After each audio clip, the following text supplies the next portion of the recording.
اِرسال ثواب کی مجلس ہے تو سید محفوظ حسن کے لیے رحم اللہ من قال الفاتحہ۔ بسم اللہ الرحمن الرحیم الحمد للہ رب العالمین۔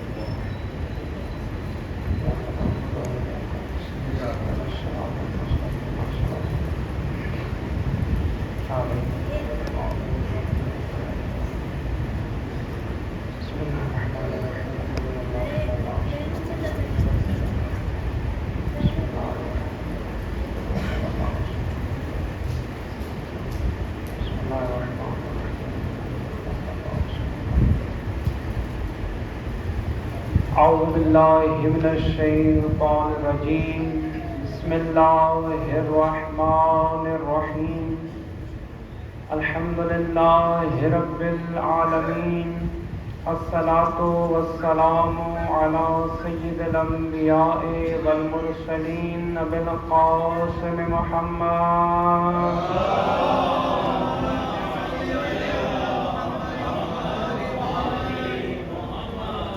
وآلہ الطیبین الطاہرین المعصومین الذین اذھب اللہ عنہم الرجس وطہرہم تطہیرا۔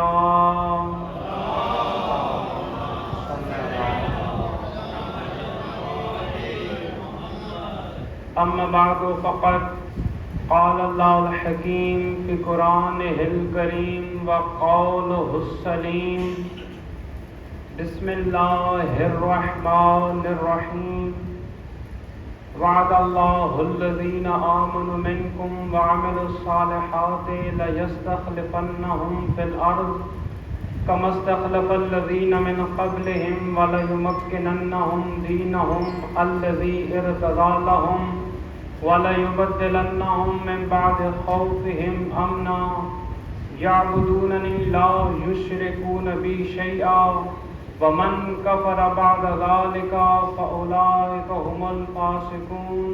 صلوات۔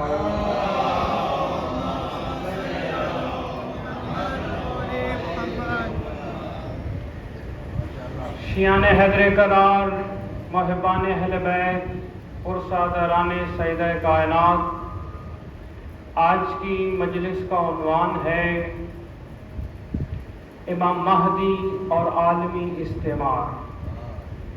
گفتگو کے پہلے حصے میں ہم امام زمانہ کے حوالے سے چند آرائز پیش کریں گے، اور گفتگو کے دوسرے حصے میں ہم یہ سمجھنے کی کوشش کریں گے کہ عالمی استعمار کام کیسے کرتا ہے اور امام زمانہ کی ظہور کی راہ ہموار کرنے کے لیے اور وقت کے امام کی نصرت کرنے کے لیے اس نظام کو سمجھنا کیوں ضروری ہے۔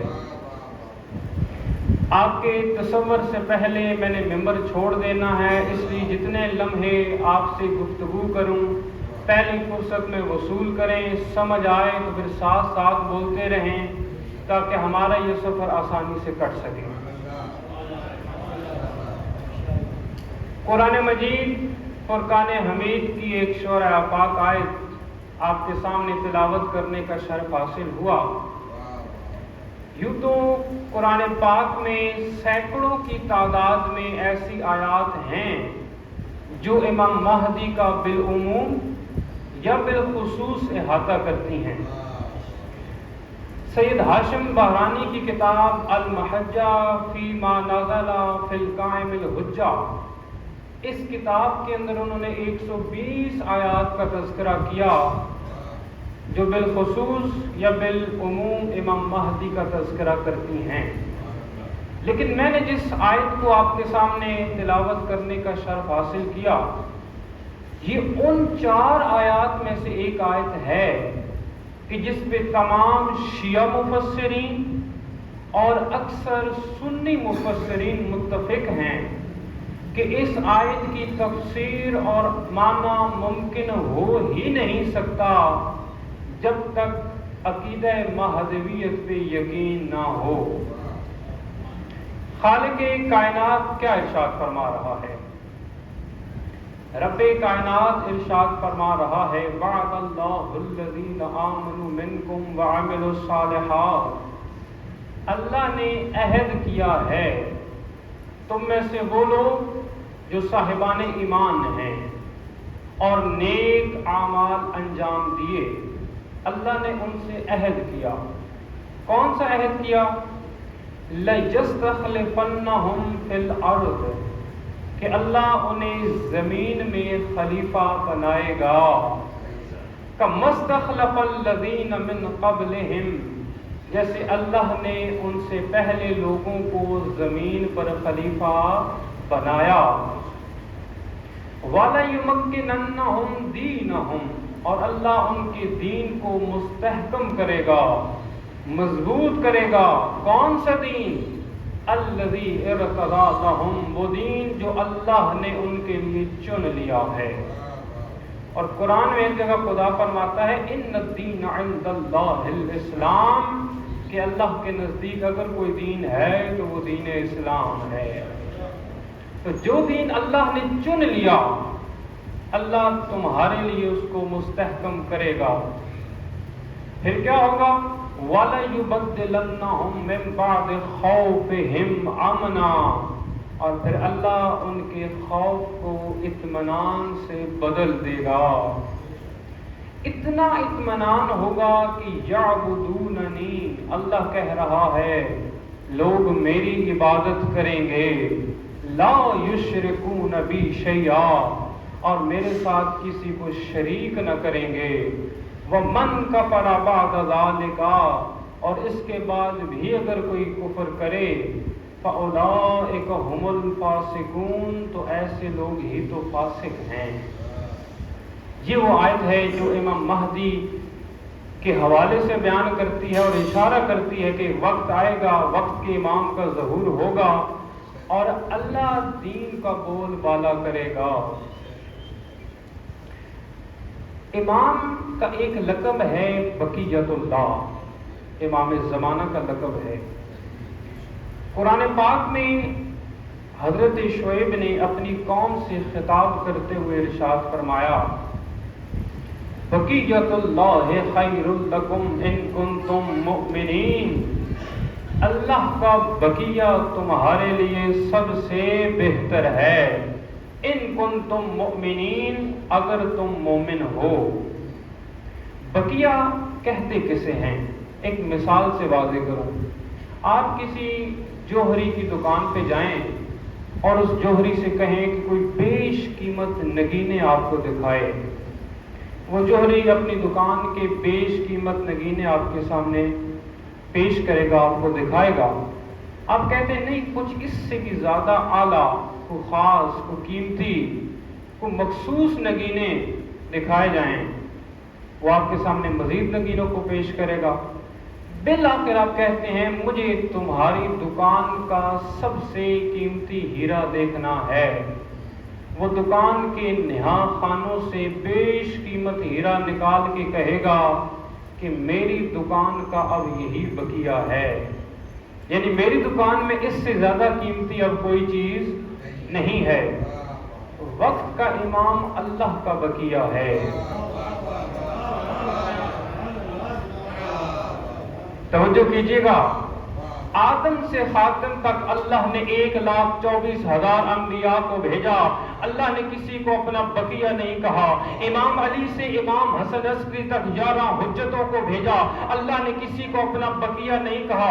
اللہ نے 12ویں حجت کو اپنے مشیت کے پردوں میں چھپایا اور اللہ آخری وقت میں ظاہر کرے گا۔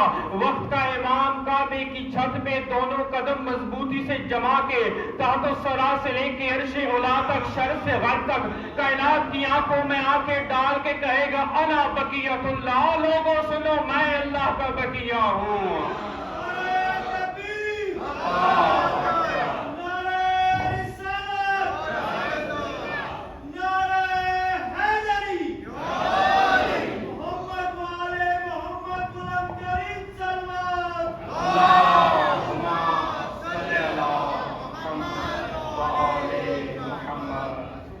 سلامت رہیں یہ زبانیں اور یہ ہاتھ جو مدح اہل بیت میں زبانیں حرکت کرتی ہیں اور ہاتھ اٹھتے ہیں۔ تو وقت کا امام اللہ کا بقیہ ہے۔ امام مہدی کو ایک ایسا شرف اللہ نے عطا کیا کہ اس فضیلت میں امام زمانہ کے ساتھ کوئی شریک نہ ہو سکا، کوئی اور امام بھی شریک نہ ہو سکا سوائے حضرت عباس کے۔ یا حضرت عباس ہیں جنہوں نے 60 ہجری میں کعبے کی چھت پر خطبہ دیا تھا، یا وقت کا امام ہے کہ جب ظاہر ہوگا تو کعبے کی چھت پر خطاب کر کے دنیا کو بتلائے گا کہ میں اللہ کا بقیہ ہوں۔ اور کیوں نہ ہو، کیوں نہ مولا عباس اور امام مہدی خانہ کعبہ کی چھت پہ کھڑے ہو کے خطبہ دیں۔ یہ وہ کعبہ ہے کہ جہاں علی کی ولادت ہوئی تھی، یہ وہ کعبہ ہے کہ تب تک وہ قبلہ نہ بن سکا جب تک علی کے قدموں سے اللہ نے اس کعبے کو شرف نہ بخشا۔ تو پھر کیوں نہ وقت کا امام اسی کعبے کی چھت پہ کھڑے ہو کے خطاب کرے۔ اچھا مومنین کرام، ایک بات عرض کروں کہ ہر چیز کا ایک ظاہر ہوتا ہے، ایک باطن ہوتا ہے، ایک جسم ہے، ایک روح ہے، اور ہمیشہ روح کی اہمیت جسم سے زیادہ ہوتی ہے۔ ظاہر کی اہمیت باطن جو ظاہر ہے اس سے باطن کی اہمیت زیادہ ہوتی ہے۔ حقیقت جو ہے وہ بہرحال اپنا ایک مقام رکھتی ہے۔ کعبے کا ظاہر تو یہی ہے جو ہمیں نظر آتا ہے، یعنی پتھروں سے بنا ایک گھر ہے جس کو اللہ نے قبلہ بنایا۔ مسلمان ہر سال حج کو جاتے ہیں، اسی کعبے کا طواف کرتے ہیں۔ آج میرا دل چاہتا ہے کہ میں بتاؤں کہ اس کعبے کی روح کیا ہے، اس کعبے کی حقیقت کیا ہے۔ اور جب مومنین نماز پڑھتے ہیں تو کعبے کے ظاہر کے ساتھ ساتھ کعبے کی حقیقت اور کعبے کے جسم کے ساتھ ساتھ کعبے کی روح کو بھی ذہن میں رکھیں۔ اور یہ جملے میرے نہیں ہیں، علامہ کاشف الغطاء بہت بڑا نام ہے، ان کی کتاب ہے جنت المأویٰ، اس کے اندر ان کی ایک تقریر موجود ہے۔ بغداد کا ایک محلہ ہے سیف البغداد، اس کے اندر علامہ کاشف الغطاء نے امام علی علیہ الصلوۃ والسلام کا جشن پڑھا۔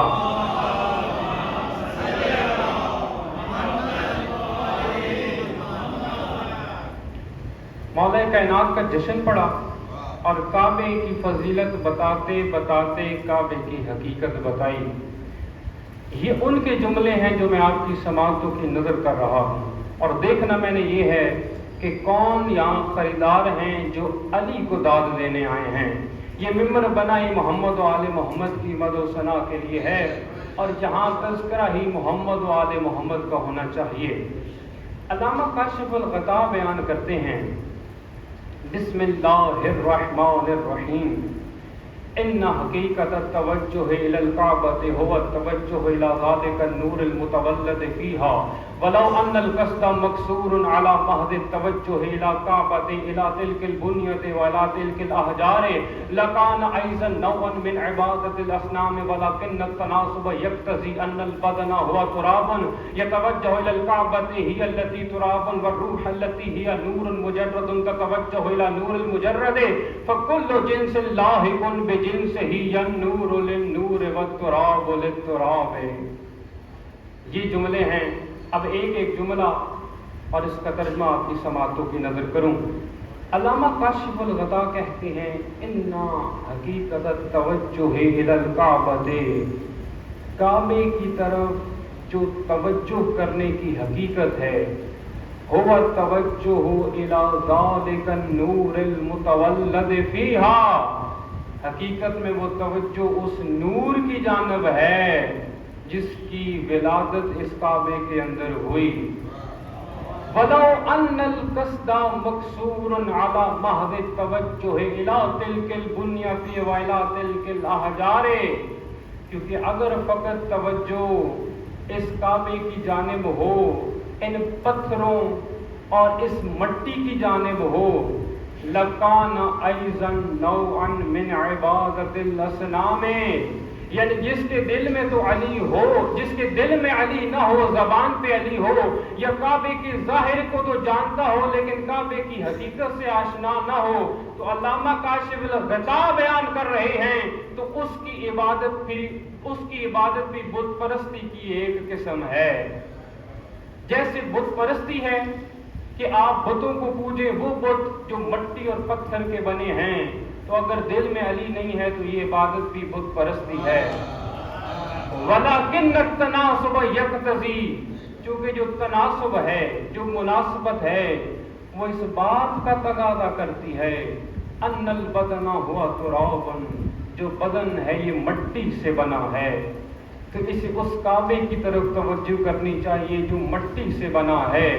وَالرُّوحَ الَّتِي هِيَ نُورٌ مُجَرَّدٌ، لیکن جو روح ہے وہ نور مجرد ہے، تو اسے توجہ کرنی چاہیے اس نور کی جانب جو کعبے میں آیا۔ فَكُلُّ جِنْسٍ لَاحِقٌ بِجِنْسِهِ، تاکہ ہر جنس اپنی جنس کے ساتھ ملحق ہو جائے، مل جائے۔ النور للنور والتراب للتراب، نور نور سے مل جائے اور مٹی مٹی سے مل جائے۔ یہ مقام ہے، اس کعبے کی حقیقت ہے۔ جب تک کعبے کی حقیقت دل میں نہ ہو تو وہ عبادت بت پرستی ہے اور کچھ بھی نہیں ہے۔ اچھا، اگر آپ مختلف کتب کا مطالعہ کریں جو امام مہدی کے موضوع پر لکھی گئی ہیں، آیت اللہ صافی گلبیگانی ان کی کتاب منتخب العصر، جس کے اندر قریباً 1000 کے قریب احادیث جمع کی گئی ہیں، اس کا اردو میں ترجمہ بھی موجود ہے جمال منتظر کے نام سے، اس میں ایک پوری فہرست موجود ہے امام مہدی کی وہ احادیث آپ کے بارے میں بیان کی گئی کہ جس میں یہ کہا گیا کہ وقت کا امام جب آئے گا تو دنیا کو اس طرح عدل و انصاف سے پر کرے گا جیسے وہ ظلم و جور سے بھری ہوگی۔ بہت اہم مشن ہے جس کے لیے اللہ نے وقت کے امام کو بھیجنا ہے۔ اب یہ سمجھنے کی ضرورت ہے کہ دنیا میں اس وقت جو ظلم کا نظام ہے یہ کیسے کام کر رہا ہے، کیونکہ جب تک ہمیں اس نظام کی سمجھ نہ آئے، یقین مانیے مومنین، ہم وقت کے امام کی نصرت نہیں کر سکتے، کیونکہ جب وقت کا امام آئے گا تو وہ اسی نظام سے لڑے گا۔ چند ہوش ربا اعداد و شمار آپ کے سامنے رکھوں کہ آپ کو یہ پتہ چلے کہ ظلم کا نظام کس قدر ظلم و بربریت میں آگے جا چکا ہے، کہ جس میں امیر امیر ہو رہا ہے اور غریب غریب ہو رہا ہے۔ ایک ادارہ ہے، مالیاتی ادارہ، جو ہر سال دنیا میں موجود دولت کا تخمینہ لگاتا ہے، اس کا نام ہے کریڈٹ سوئس۔ اس کی 2020 کی رپورٹ ہے کہ اس وقت دنیا میں تقریباً 400 کھرب ڈالر موجود ہیں، 400 ٹریلین ڈالرز دنیا میں موجود ہیں، اور دنیا کی اس وقت آبادی تقریباً 8 ارب کے قریب ہے، 7.8 بلین لوگ اس دنیا میں موجود ہیں۔ اگر اس موجودہ دولت کو لوگوں پر برابر تقسیم کر دیا جائے تو اس وقت ہر شخص کے پاس 51,000 ڈالر ہونے چاہیے، چاہے کوئی مرد ہے یا عورت، بچہ ہے یا بوڑھا، خاندان کے 5 افراد ہیں یا 10، دنیا کے کونے کونے میں کسی شخص کو اٹھا لو، اس کے پاس 51,000 ڈالر موجود ہونے چاہیے، لیکن کیا ہیں؟ ایسا تو نہیں ہے۔ اب میں آپ کو کچھ اعداد و شمار بیان کروں۔ دنیا کی 70% غریب آبادی، اس کے پاس اس دولت کا یعنی 400 کھرب ڈالر کا فقط 3% موجود ہے۔ یعنی کہ اگر ہم فرض کریں کہ دنیا کی کل دولت 100 ڈالر ہے اور دنیا کی کل آبادی 100 لوگ ہیں، تو 100 لوگوں کے پاس فقط 3 ڈالر۔ 21% جو مڈل کلاس آبادی ہے، متوسط طبقہ ہے، اس کے پاس کل دولت کا فقط 12% ہے۔ یعنی اس غریب آبادی اور متوسط آبادی کو اگر آپ ملا لیں تو 91% لوگوں کے پاس فقط 15% دولت موجود ہے۔ دنیا کا جو امیر ترین طبقہ ہے، جو ایلیٹ کلاس ہے، جو 8% بنتی ہے، اس کے پاس اس دولت کے فقط 38% موجود ہیں، 38% موجود ہیں۔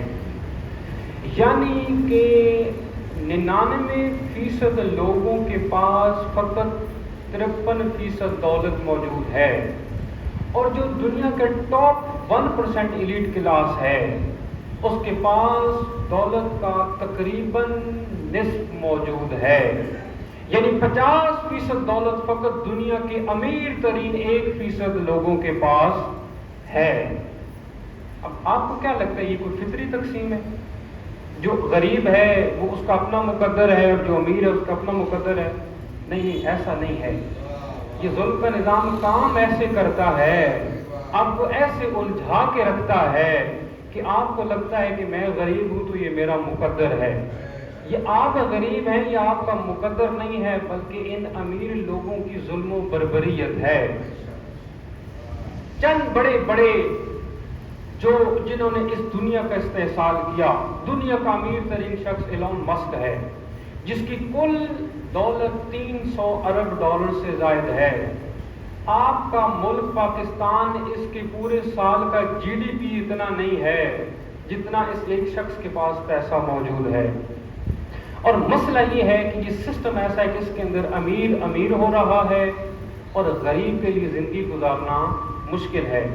سوال یہ ہے کہ اس ظلم کے نظام کو ہم سمجھے کیسے؟ قرآن نے بڑی خوبصورت ایک مثال پیش کی ہے جس کے ذریعے مدد ملتی ہے کہ ہم اس ظلم کے نظام کو سمجھنے کی کوشش کریں۔ قرآن کی سورہ بقرہ کی آیت نمبر 26 ہے، کئی مرتبہ آپ نے بھی پڑھی ہے اور میں نے بھی پڑھی ہے۔ خالق کائنات ارشاد فرما رہا ہے،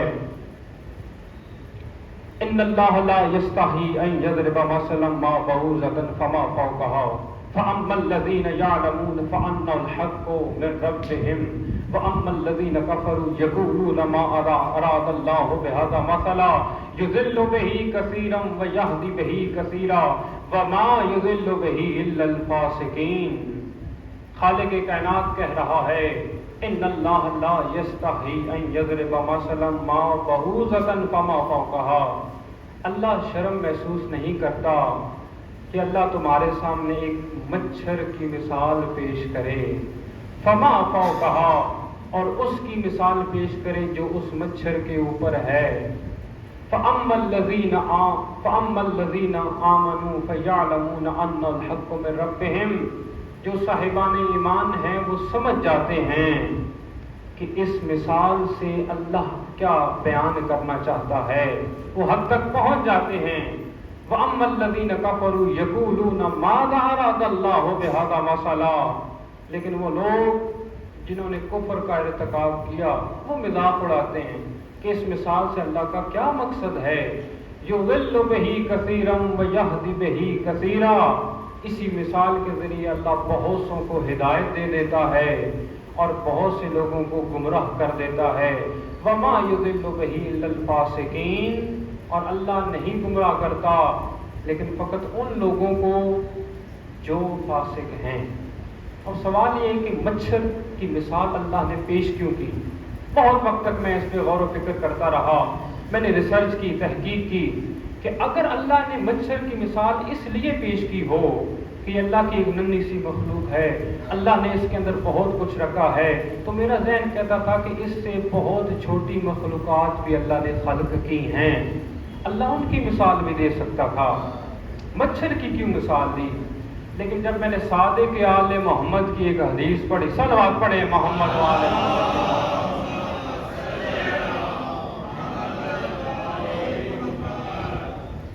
عزیزان محترم، بہت اہم یہ گفتگو ہے، ایک ایک جملے پہ آپ نے غور کرنا ہے اور گھر جا کے اس پہ آپ نے مزید تفکر کرنا ہے کہ یہ سسٹم کس طرح ہمیں برباد کر رہا ہے۔ صادق آل محمد نے کہا کہ مچھر کو اگر انسان سمجھ جائے تو مچھر ظلم کے نظام کی ترجمانی کرتا ہے، جیسے مچھر کام کرتا ہے ظلم کا نظام بھی ایسے ہی کام کرتا ہے۔ اب میں 2 ڈائمینشنز میں اس مثال کو بیان کروں گا۔ پہلی ڈائمینشن ہم دیکھتے ہیں کہ مچھر کام کیسے کرتا ہے، اور پھر دوسری ڈائمینشن میں ہم دیکھ لیتے ہیں کہ ظلم کے نظام کی ترجمانی کیسے ہوتی ہے۔ جب سائنسدانوں نے مچھر کے لارج ایکس رے کیے، یعنی مچھر کو 400 گنا بڑا کر کے دیکھا گیا، تو سائنسدان اس نتیجے پہ پہنچے کہ اس ننھے سے مچھر میں اللہ نے اس کے سر میں 100 آنکھیں قرار دی ہیں، اس کے منہ میں 48 دانت موجود ہیں، مچھر کو اللہ نے 3 دل عطا کیے ہیں، مچھر کو اللہ نے 6 چھریاں عطا کی ہیں، جن میں سے 4 چھریوں کے ذریعے وہ انسان کے بدن میں مربع شکل میں شگاف ڈالتا ہے، اور 2 چھریوں کو آپس میں جوڑ کے ایک پائپ بناتا ہے جس کے ذریعے وہ انسان کا خون چوستا ہے۔ مچھر کو اندھیرے میں نظر تو نہیں آتا، لیکن اللہ نے ایسا سینسر رکھا ہے کہ انسان کی حرارت اور خوشبو کے ذریعے وہ انسان تک پہنچ جاتا ہے۔ اللہ نے مچھر کے جسم کے اندر اتنی لچک رکھی ہے کہ وہ اپنے جسم سے 3 گنا زیادہ خون چوس سکتا ہے۔ جب مچھر انسان کو کاٹتا ہے، اور کیا خوبصورت ہے بات قرآن کی کہ اللہ نے قرآن میں لفظ بعوضۃ استعمال کیا۔ عربی میں بعوضۃ کہتے ہیں مادہ مچھر کو، اور آج سائنسدان اس نتیجے پہ پہنچے ہیں کہ انسان کو فقط مادہ مچھر کاٹتا ہے، نر مچھر نہیں کاٹتا۔ قرآن نے 1400 سال پہلے یہ بیان کر دیا، بعوضۃ ہے، یعنی مادہ مچھر کی مثال دی اللہ نے، نر مچھر کی مثال ہی نہیں دی۔ اور جب مچھر انسان کو کاٹتا ہے تو مچھر انسان کے جسم میں ایک ایسا سلائیوا، ایک ایسا کیمیکل چھوڑتا ہے جس کے نتیجے میں انسان کچھ وقت کے لیے انسان کا وہ مخصوص حصہ سن ہو جاتا ہے، لوکل اینستھیزیا، یعنی مچھر بھی جو ہے وہ ننھی سی سرجری کر رہا ہے تاکہ انسان کو پتہ ہی نہ چلے اور وہ اس کا خون چوس لے۔ اور چونکہ انسان کا خون بڑا گاڑھا ہوتا ہے، اس کیمیکل کا دوسرا کمال یہ ہے کہ یہ انسان کے خون کو پتلا کر دیتا ہے تاکہ مچھر آسانی سے اس خون کو چوس سکے۔ اب سوال یہ ہے کہ مچھر انسان کے خون کو چوستا کیوں ہے؟ تو سائنسدان بیان کرتے ہیں کہ اللہ نے انسان کے خون میں ایک ایسا پروٹین رکھا ہے کہ جب تک مچھر کو وہ پروٹین نہ ملے وہ انڈوں کی پروڈکشن کر ہی نہیں سکتا۔ اور 2% ویسے تو مچھر بیماریاں پھیلاتے ہیں، انسانوں کو نقصان پہنچاتے ہیں، ہر سال 10 لاکھ انسان مچھر کی وجہ سے مر جاتے ہیں، لیکن 2% ایسے مچھر بھی ہیں جب انسان کو کاٹتے ہیں تو نقصان کے بجائے انسان کو فائدہ ہوتا ہے۔ اب یہ تو آپ نے سمجھ لیا مچھر کیسے کام کرتا ہے۔ اب ذرا دیکھتے ہیں کہ ظلم کا نظام کیسے کام کرتا ہے۔ جیسے یہ مچھر ہے نا، ایسے آپ کو انسانی شکل میں بڑے بڑے مچھر نظر آئیں گے جو انسانوں کا خون چوستے ہیں، اور یہ جو 6 چھریاں انسان نے مچھر کو عطا کی ہیں نا، ان بڑے بڑے مچھروں کے پاس ایسے ہتھ کنڈے موجود ہیں جن کے ذریعے یہ انسان کے ایمان میں شگاف ڈالتے ہیں اور انسان کے خون اور ایمان کو چوس لیتے ہیں۔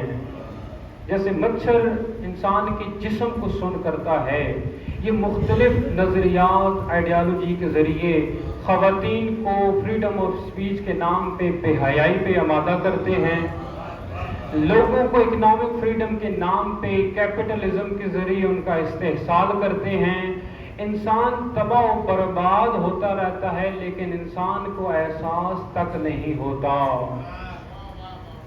جیسے مچھر انسان کو تاریکی میں کاٹتا ہے نا، ایسے یہ انسانی مچھر گمراہی کی تاریکی میں حملہ کرتے ہیں، ہدایت کے اجالوں میں یہ انسان سے دور بھاگ جاتے ہیں۔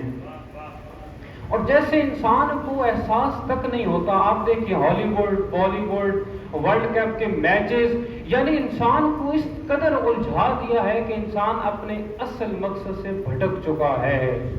ہمارا حقیقی مقصد تھا خدا کی پہچان، لیکن انسان اس سے بھٹک چکا ہے. اور جیسے انسان کو یعنی مچھروں کو انسانی خون کا وہ پروٹین چاہیے کہ جس کے ذریعے وہ اپنی نسل کو بڑھا سکیں، ایسے ان بڑے بڑے مچھروں کو انسانوں کی شکل میں غلام چاہیے جو ان کے سسٹم میں کام کر سکیں اور یہ ان کا خون آسانی سے چوس سکیں.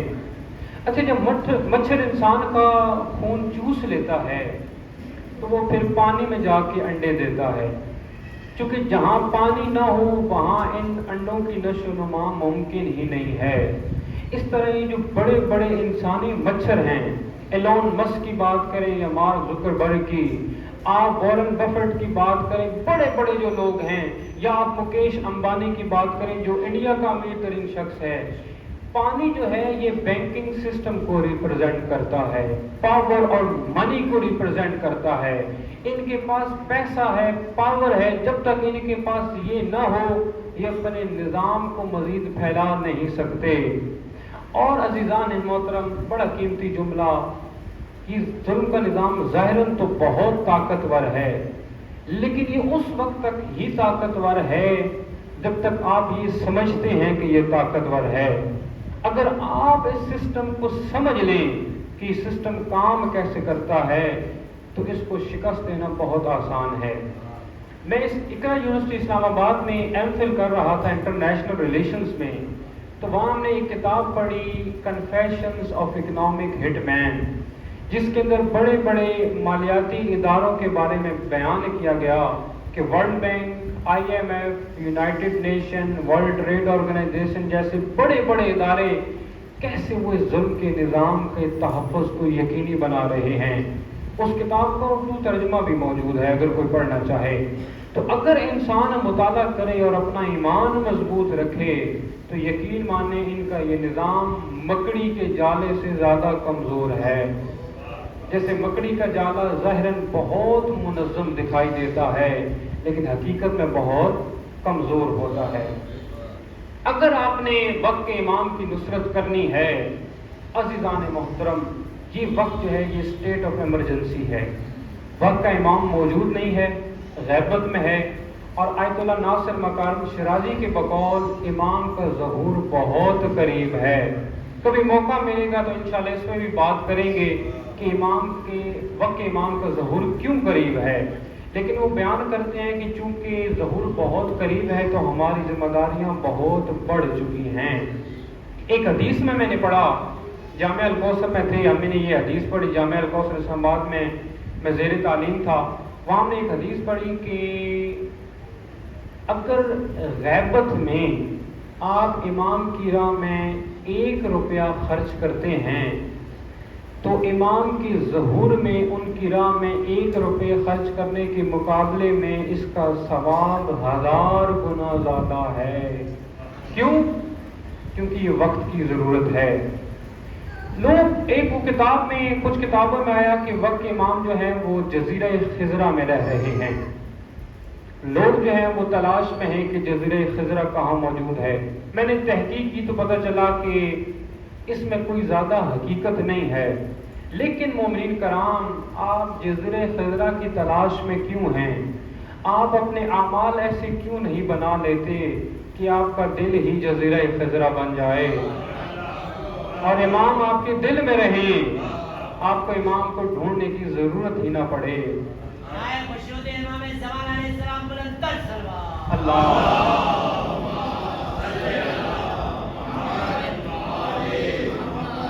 بہت کچھ پڑھ لیا میں نے اور ماشاءاللہ میری توقعات سے بڑھ کے سنا آپ نے. بس ایک آخری اہم چیز بیان کرنی ہے اور اس کے بعد میں چند جملے مسائل کے بیان کروں تاکہ جس مومن مرحوم کے لیے مجلس کا اعتقاد کیا گیا، انتظام کیا گیا، ان کی روح کو ثواب پہنچے اور خداوند متعال ان کے درجات کو بلند کرے. مرحوم کی بلندی درجات کے لیے بآواز بلند صلوات.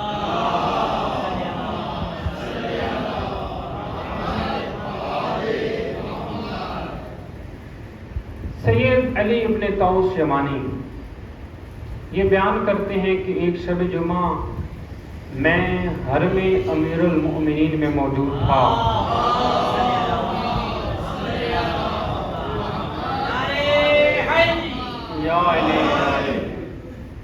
وہ بیان کرتے ہیں کہ میں حرم امیر المؤمنین میں موجود تھا اور میں نے عالم کشف میں وقت کے امام کو دیکھا. کشف یعنی وہ جو سید ابن طوس یمانی نے دیکھا وہ کوئی اور نہ دیکھ سکا. اور وہ بیان کرتے ہیں کہ وقت کا امام علی کی قبر کی زیارت بھی کر رہا ہے اور ایک مرثیہ بھی پڑھ رہا ہے. بہت قیمتی توجہ چاہوں گا آپ کی، بڑے غور کرنے کے لیے یہ جملے ہیں. وقت کا امام بیان کر رہا ہے اپنے جد امیر المؤمنین کو، اقاد ان اموت غصۃ ان ارات راسک نہبا وولایتک لوبا بعید شرار الناس. اے میری جد، اے امام علی، میرا حق ہے کہ میں حسرت سے مر جاؤں. ان ارات راسک نہبا، کہ میں یہ دیکھ رہا ہوں کہ تیری وراثت پہ غیروں نے قبضہ کر لیا. یعنی آج دنیا پہ حکومت کرنے کا حق وقت کے امام کا تھا، لیکن آپ دیکھ لیں امریکہ، رشیا، ادھر کون لوگ قابض ہیں. تو بیان کر رہے ہیں کہ میرا حق ہے کہ میں مر جاؤں کہ تیری وراثت پر لوگوں نے، غیروں نے قبضہ کر لیا. وَوِلَایَتَكَ لُوبًا بِعَيْدِ شِرَارِ النَّاسِ، اور میرا حق ہے کہ میں مر جاؤں کہ لوگوں نے تیری ولایت کو ہاتھوں کا کھلونا بنا لیا. زمانے کے پست لوگوں نے مولا تیری ولایت کو ہاتھوں کا کھلونا بنا لیا. حق تو یہ تھا اولا بالناس سے الی انفسہم بعد رسول اللہ.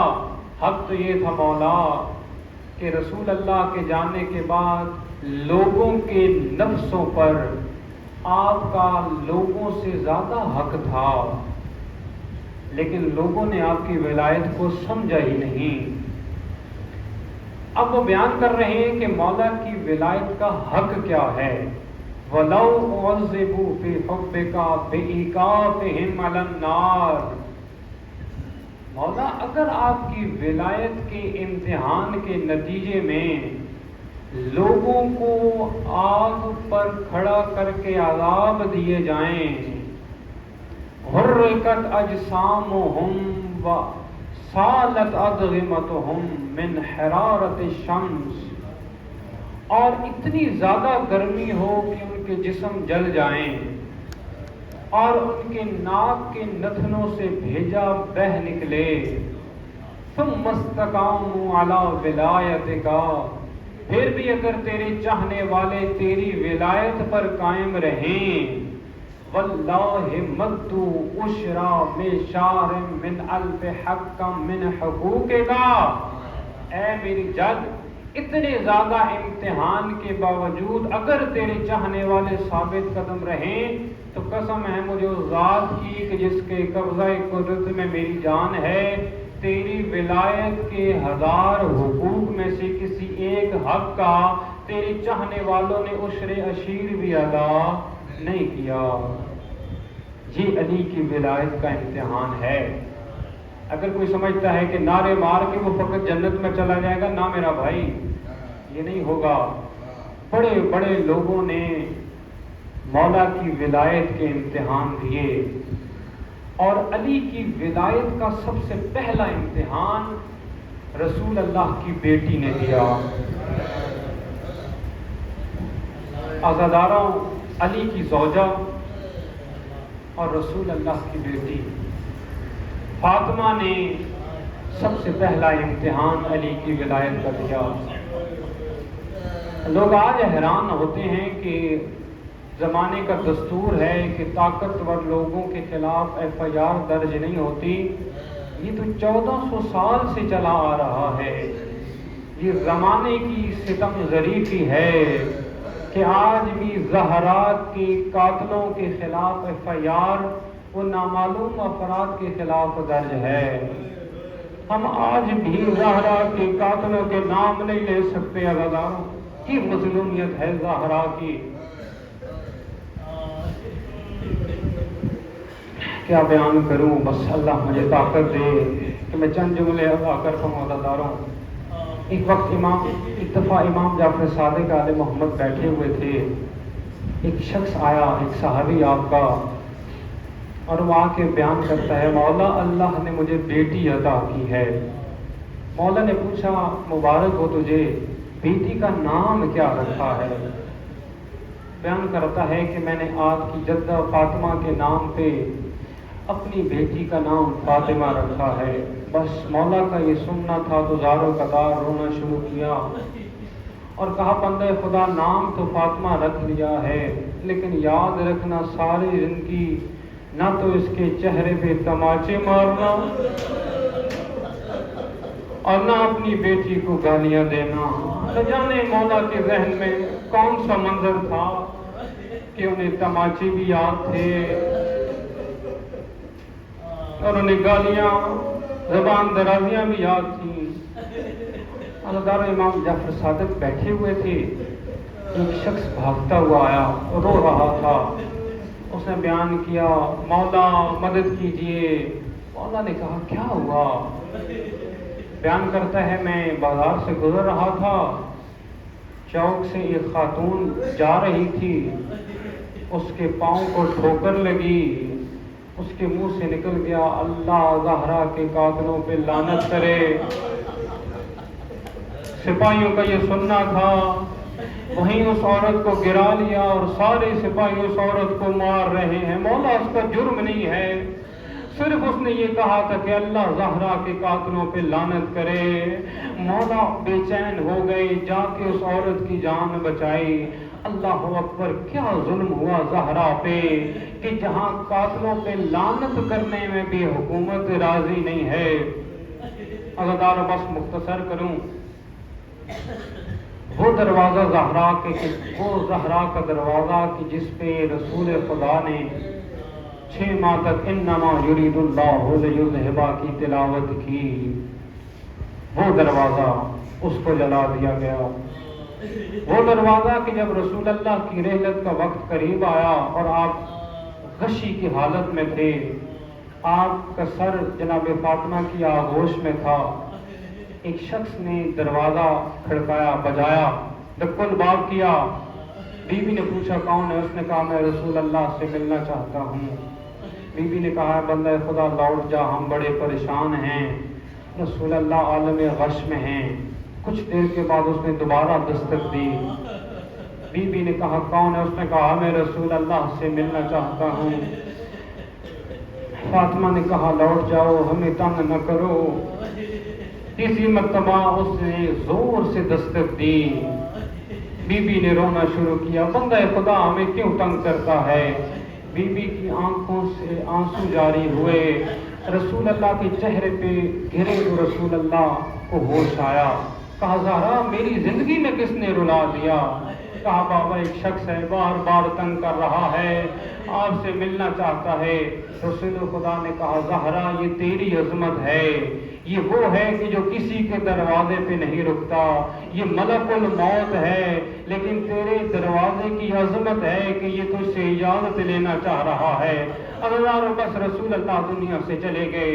مسلمان آگ اور لکڑیاں لے کے زہرا کو پرسا دینے آ گئے، بی بی کے دروازے کو جلا دیا، کہا علی کو باہر بھیجو۔